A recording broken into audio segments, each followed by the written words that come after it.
Assalamualaikum warahmatullahi wabarakatuh. Waalaikumsalam.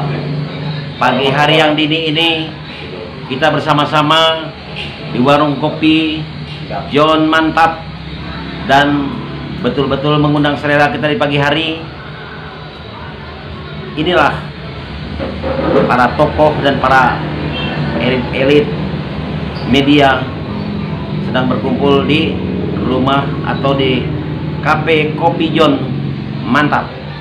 Dan di balik ini kita juga akan mengupas seputar Undang-Undang Nomor 6 Tahun 2014 tentang pemerintahan desa. Dan hadir di sini adalah salah satu mantan kepala desa, Bapak Sukanto. Selamat pagi Pak Sukanto. Selamat pagi Pak Redaksi.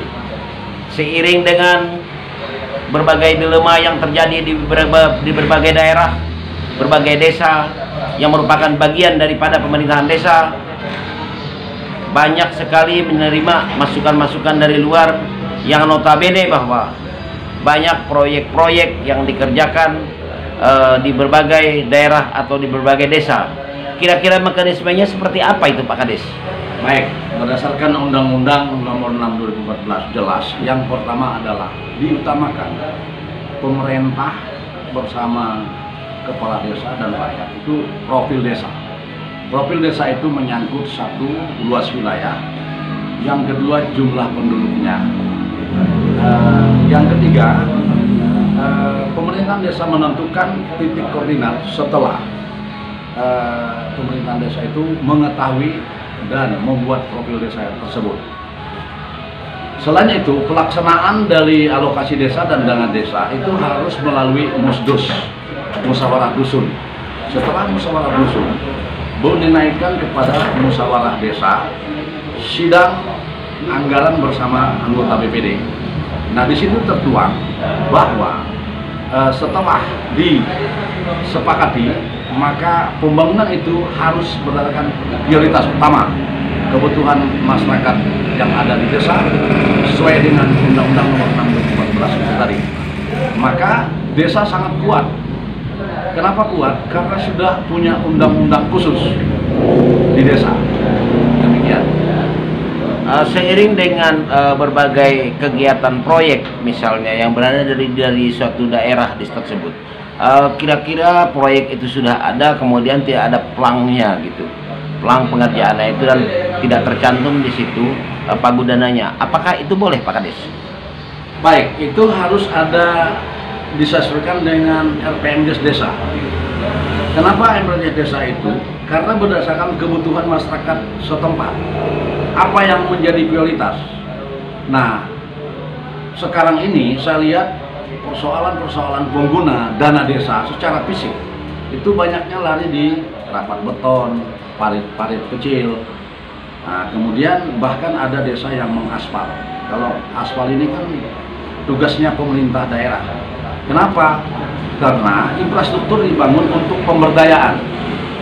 Istilah bahasanya simbiosis mutualisme. Bagaimana dana alokasi desa ini berdaya guna, bermanfaat untuk ekonomi kerakyatan yang ada di tingkat desa. Setelah terrealisasi di sini, setelah terrealisasi atau sebelumnya, apakah perlu keterbukaan atau transparan yang kita kedepankan kepada warga masyarakat setempat? Oh, itu sangat penting karena ini sudah perintah undang-undang. Karena dia APBN, sumber dananya adalah APBN, pendapatan asli daerah dengan pajak kita. Itu diumumkan Bapak, diumumkan supaya masyarakat itu sangat puas karena kegunaan dari musyawarah di tingkat desa berdasarkan RPMdes tahunan yang dilakukan oleh tim desa dan BPD. Ini harus diumumkan Pak, prioritasnya diumumkan, bukan hanya disuakelolakan semaunya oleh para pemangku kepentingan, terutama Pak Kades dengan BPD. Ini harus disepakati berdasarkan suara masyarakat dari RT, musdus ke dusun, kemudian musyawarah desa. Jadi diumumkan itu melalui apa itu? Pengumuman adalah melalui baleho dan melalui ditempel di setiap desa, kemudian anggaran budget dana tempat titik koordinatnya disebutkan, jumlah anggarannya disebutkan. Bagaimana peran penting wartawan, salah satu lembaga negara, untuk menyampaikan aspirasi masyarakat kepada pemerintah? Mestinya Kades itu sangat memahami toh yang namanya peran penting media itu, karena salah satu sarana. Sekarang aku tanya, apakah Kades memahami yang namanya media, peran penting, bahwa media ini adalah sarana aspirasi masyarakat? Ya, baik, tidak semua Kades memahami media, tetapi media ini merupakan suatu pilar yang keempat di dalam ikut serta mengontrol pembangunan, baik di tingkat nasional, tingkat provinsi, daerah, dan desa.